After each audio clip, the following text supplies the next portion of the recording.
Players are kneeling and Broncos fans are distraught, but numbers show the NFL is doing just fine. Phil Lindemann with Krystal, 93 News. First, Interstate 70 is closed in both directions at the junction of I-70 and US 40 to Empire for a semi-truck that hit a bridge. The closure happened around 10:45 this morning, and officials expect long delays for cleanup work. Detours are in place on US Highway 6. Swan Mountain Road is closed today and tomorrow for guardrail installation. Both lanes of Swan Mountain have been closed since 8 a.m. and they will reopen at 4 p.m. and then close again tomorrow from 8 to noon. Access to Summit Cove and Glen Cove won't be affected.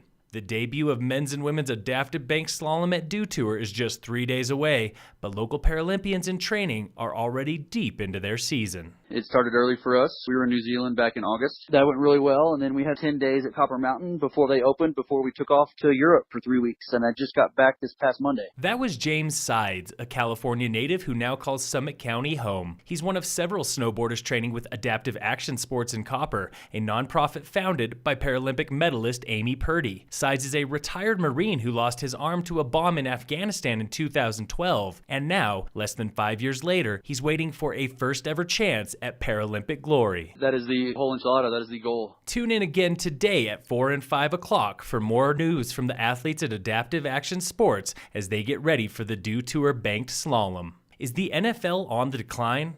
A new report from Rolling Stone says not even a chance. The report points to TV and attendance numbers, noting that even when fans and the president called for boycotts earlier this season, attendance rose by 1% across the league. The Denver Broncos just sold out their 394th straight home game for the longest streak in the league, and they don't even have a hope of making the playoffs. More impressive, though, are the TV numbers. The NFL makes $7 billion off programming deals with the networks, and that's before a single ticket is sold. Average attendance is about 70,000 people, and average TV viewership is 18 million people for regular season Sunday games. That's about the same as Game 1 of the World Series and the NBA Finals. It's official, the most looked up word of 2017 is feminism. This from Merriam-Webster. The online dictionary saw a 70% increase in searches for feminism this year, making it the hottest word of 2017. Online searches for feminism spiked 3 times during the year,